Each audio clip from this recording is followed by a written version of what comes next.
Hello मेरे प्यारे बच्चों, आज हम स्टार्ट करने वाले हैं कोऑर्डिनेशन कंपाउंड। चलिए chapter number 9th coordination compounds. Coordination compounds को कवर करने से पहले हम कवर करते हैं कॉम्प्लेक्स कंपाउंड क्या होते हैं, तब आप ये समझ पाएंगे, तभी हम आगे कोऑर्डिनेशन कंपाउंड्स को समझ पाएंगे। चलिए अब देखिए कॉम्प्लेक्स का मतलब क्या होता है। सबसे पहले हमारे माइंड में यही आता है, व्हाट इज कॉम्प्लेक्स। कॉम्प्लेक्स होता है उलझा हुआ, पेचीदा या कुछ चीज़ों का मिक्सचर, दो या दो से ज़्यादा चीज़ों का मिक्सचर क्या बोला जाता है, कॉम्प्लेक्स बोला जाता है। अब अगर हम केमिस्ट्री में बात करें तो कॉम्प्लेक्स वर्ड को हम क्यों यूज़ कर रहे हैं। अगर दो या दो से ज़्यादा सिंपलेस्ट कंपाउंड को मिला दिया जाए तो हमारा बनता है कॉम्प्लेक्स कंपाउंड। ओके, अब हम इसी को हम मॉलिक्यूलर कंपाउंड भी बोल सकते हैं। कुछ मॉलिक्यूल्स को हमने मिला दिया गया है, या फिर एडिशन कंपाउंड भी हम इसको बोल सकते हैं। क्यों? एडिशन करने से ही ये कंपाउंड बना है।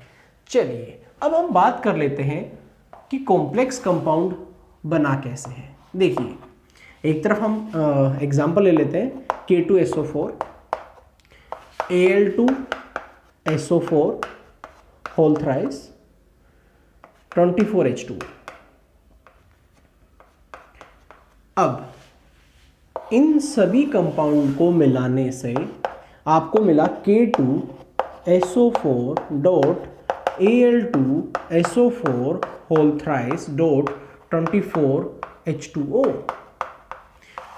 ये मिक्सचर हो गया है मोर देन 2 कंपाउंड्स का। तो ऐसे कंपाउंड क्या बोले जाएंगे, कॉम्प्लेक्स कंपाउंड बोले जाएंगे। या फिर हम एक और भी बात बोल सकते हैं कि कॉम्प्लेक्स कंपाउंड कुछ इस टाइप के भी आपको मिल सकते हैं, लाइक K4FeCN6। अब हमें यहाँ पे कॉम्प्लेक्स कंपाउंड या एडिशन कंपाउंड हो 2 टाइप के मिल गए हैं। एक तो ऐसे हैं जो सॉलिड स्टेट में अपनी आइडेंटिटी रिटेन करते हैं।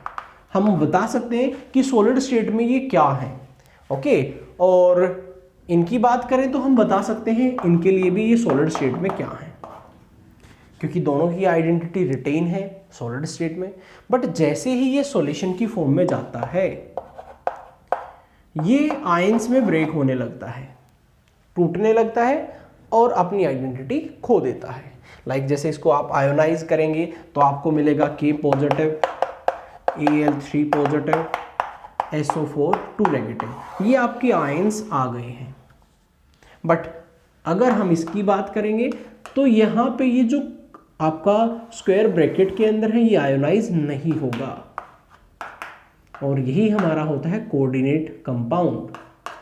क्या होता है अभी हमने वो डिस्कस नहीं किया है। ओके, चलिए अब हम कॉम्प्लेक्स कंपाउंड को डिफरेंशिएट कर लेते हैं कि कॉम्प्लेक्स कंपाउंड होते क्या हैं। ओके, तभी हम समझ पाएंगे कि एक्चुअल कहानी क्या है कॉम्प्लेक्स कंपाउंड की।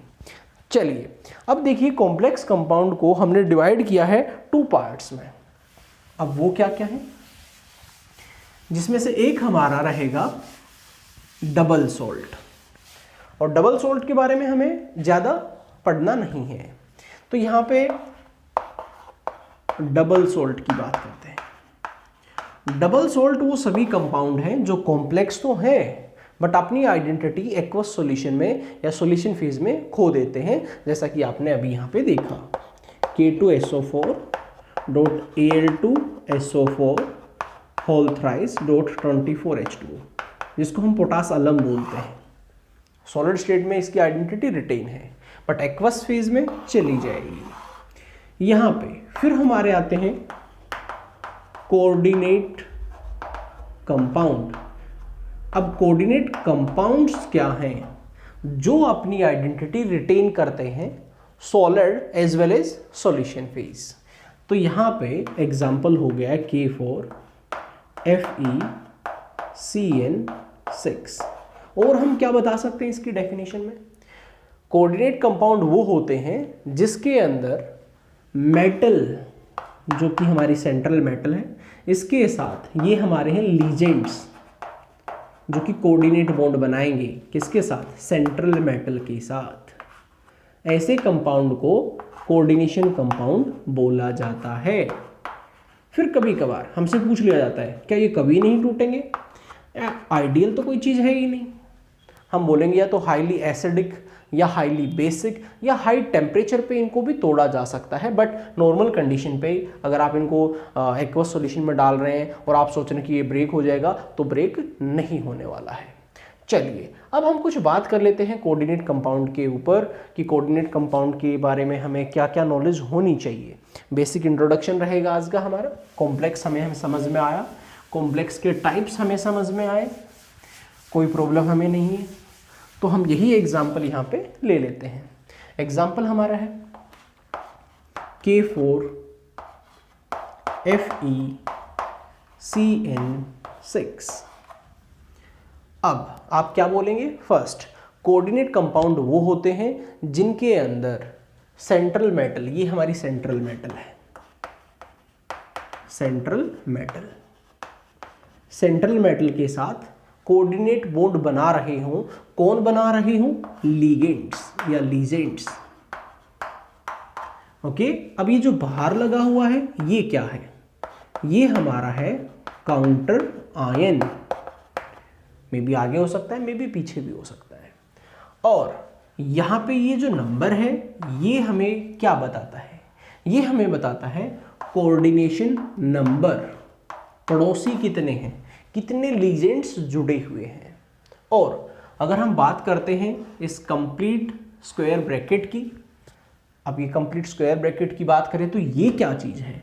ये हमारा है कोऑर्डिनेशन स्फीयर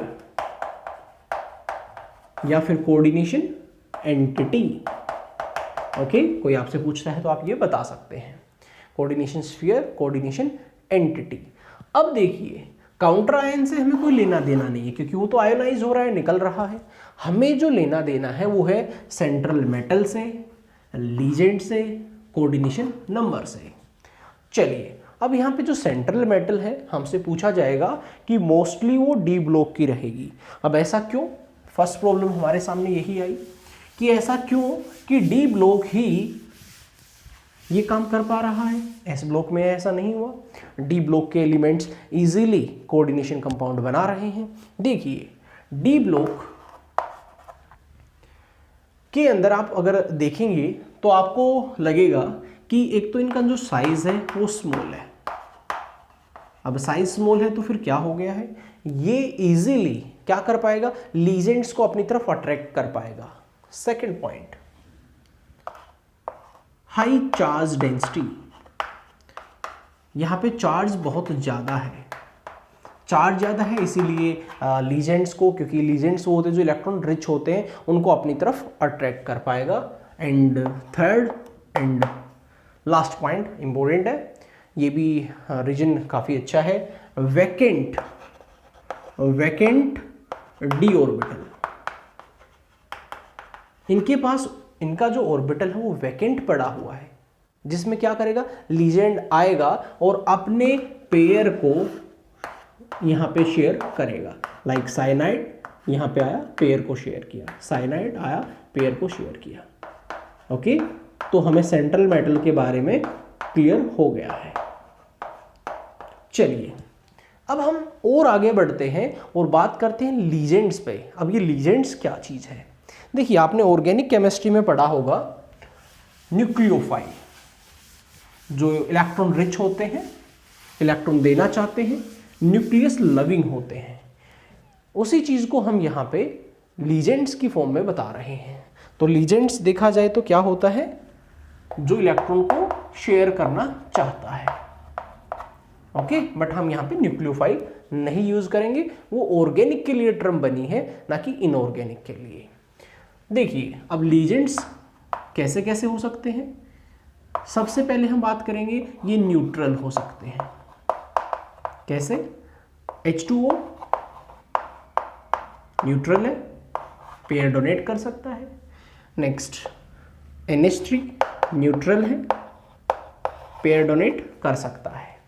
तो जो पेयर डोनेट कर रहा है, शेयर कर रहा है, वो लीजेंड है। नेगेटिव, क्या नेगेटिव हो सकते हैं? Yes, fluorine minus, chlorine minus, bromine minus, iodine minus.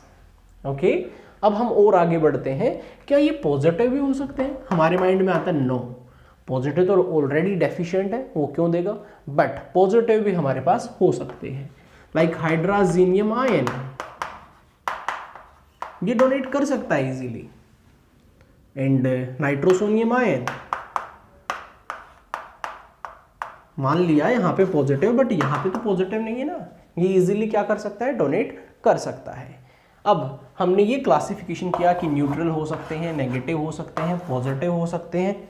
अब हम एक चीज़ और यहाँ पे आपको बताने वाले हैं, ये भी काफ़ी इंपॉर्टेंट है और आगे चल के इस चीज़ का भी रोल आने वाला है। चलिए, क्या है सुनिए। अब हम देख रहे हैं कि लीजेंड के अंदर डोनेटिंग साइट कितनी है, क्योंकि डोनेटिंग साइट का रोल है। क्या आप किसी चीज़ को एक हाथ से पकड़ रहे हैं या आप किसी चीज़ को दो हाथ से पकड़ रहे हैं? अगर आप एक हाथ से पकड़ रहे हैं तो फोर्स ऑफ अट्रैक्शन वीक है, और अगर आप दोनों हाथों से उसको पकड़ लेते हैं तो फोर्स ऑफ अट्रैक्शन स्ट्रॉन्ग है। ओके, तो यहाँ पे हम बात करेंगे डेंटिसिटी की। अब ये डेंटिसिटी क्या चीज़ है? ये है किसी लीजेंड में कितने डोनेटिंग एटम हो सकते हैं। देखिए, सबसे पहले हम बात कर लेते हैं मोनोडेंटेट। अब मोनोडेंटेट क्या होता है, या फिर यूनिडेंटेट, जिसके अंदर एक सिंगल एटम है जो डोनेट कर सकता है, like F minus, Cl minus, Br minus, I minus, NH3 minus, H2। ये सभी कैसे हैं हमारे? मोनोडेंटेट, जिनके पास एक सिंगल सेंट्रल मेटल या सिंगल एटम है जो क्या कर सकता है, डोनेट कर सकता है। मेटल नहीं, मेटल को तो डोनेट करना है। चलिए, अब हम इसके बाद आता है बाइडेंटेट, या फिर हम उसको बोल सकते हैं डाइडेंटेट।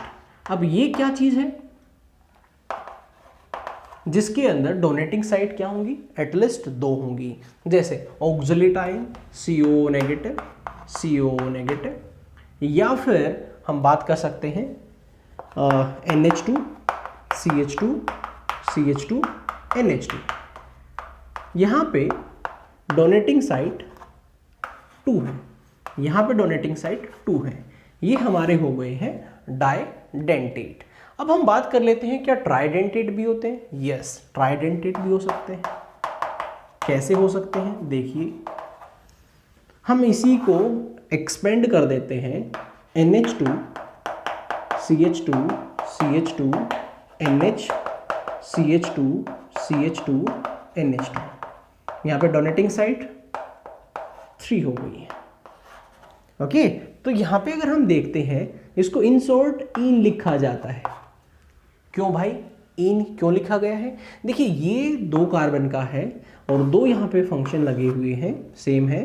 अगर ऐसा होता है तो हम इसको लिख सकते हैं इथाइलिन डायमीन। ओके, अब इथाइलिन यहाँ पे इन डबल बॉन्ड के लिए यूज नहीं हुआ है, 2 फंक्शन के लिए यूज हुआ है, कॉमन नेम है। आयुपेक नेम करेंगे तो क्या हो जाएगा, इथेन 1,2 डायमीन।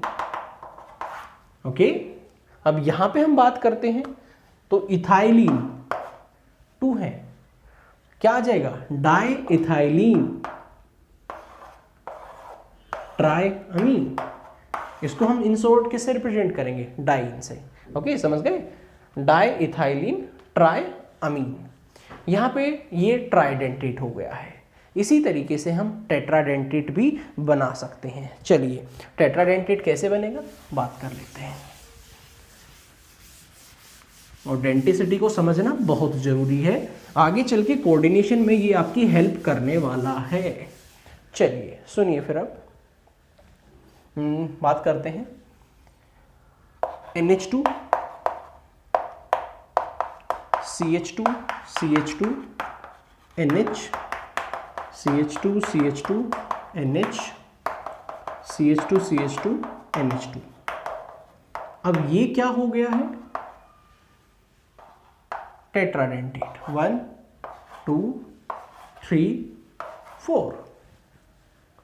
अब इन 1 2 3 ट्राई इथाइलिन टेट्रा अमीन, इसको इन शॉर्ट क्या लिखा जाएगा, ट्राई इन।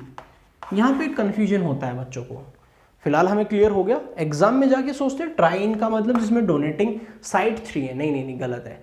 इन में 2 होती हैं, डाइन में 3 होती हैं, ट्राइन में 4 होती हैं, एक आगे चलती है ना, नोट करेंगे इस पॉइंट को, बच्चे गलती करते हैं।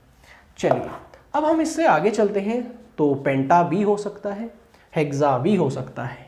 देखिए एक कंपाउंड बता रहा हूँ मैं आपको, COO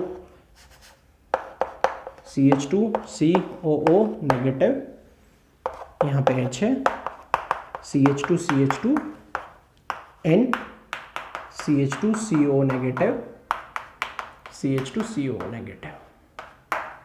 देखिए ये नाइट्रोजन 1, नाइट्रोजन 2, 3, 4 एंड 5। ओके, तो ये हो गया पेंटाडेंटेट। नेम क्या रहेगा, इथाइलिन डायमीन, ये तो है ही है।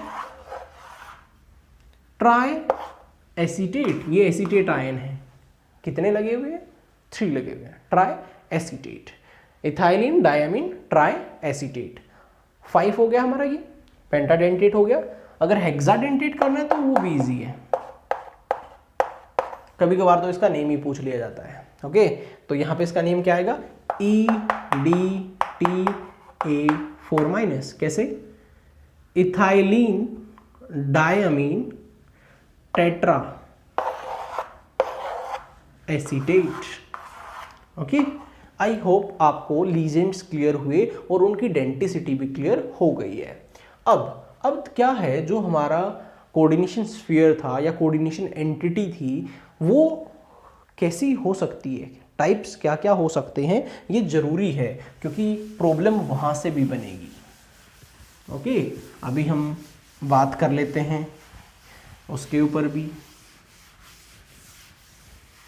देखिए अभी हमारे जो लीजेंड्स हैं वो और भी बचे हुए हैं, लाइक जैसे आपने एम्बीडेंटेट सुना होगा, लाइक CN, जिसके अंदर क्या होता है, डोनेटिंग साइड 2 होती है, यहाँ से भी जुड़ सकता है या फिर यहाँ से भी जुड़ सकता है। लाइक नाइट्रो में भी सुना होगा, N से भी जुड़ सकता है और हमारा ये O से भी जुड़ सकता है। ये हमारे क्या होते हैं, एम्बीडेंटेट। फ्लेक्सीडेंटेट भी होते हैं, जिसमें क्या होता है, ऑप्शनल होता है, वो एक एटम से भी जुड़ सकता है किसी से और वो 2 एटम से भी जुड़ सकता है। ओके, मीन्स वो मोनोडेंटेट का काम भी कर सकता है और वो डाइडेंटेट का काम भी कर सकता है। आगे चल के हम इनको डिस्कस करेंगे। अब देखिए यहाँ पे बात हो रही है K4FeCN6। अगर हमने इसको ब्रेक किया, K पॉजिटिव FeCN6 4 नेगेटिव, यहाँ पे ये नेगेटिव आया है, मीन्स हमारी एंटिटी नेगेटिव है। Okay, coordination entity negative. आगे चल के नेमिंग करेंगे तो इस चीज़ का बहुत बड़ा रोल है। और इसके बाद मे भी ऐसा हो सकता है CuNH3 4SO4। अब काउंटर आयन पीछे है, अगर एंटिटी की बात करेंगे तो एंटिटी पॉजिटिव हो गई है, क्योंकि जो चीज आगे लगती है वो पॉजिटिव रहती है और जो पीछे लगती है वो नेगेटिव रहती है। मे बी एंटिटी नेगेटिव हो सकती है, और ऐसा भी हो सकता है कि एंटिटी क्या रहे, न्यूट्रल रहे, NiCO4, कोई काउंटर आयन नहीं है, तो मे बी आपकी एंटिटी न्यूट्रल हो सकती है। तो ये हमारा आज का बेसिक लेक्चर था, ये इंट्रोडक्शन था। आई होप आपको अच्छे से क्लियर हुआ होगा। Okay, thank you.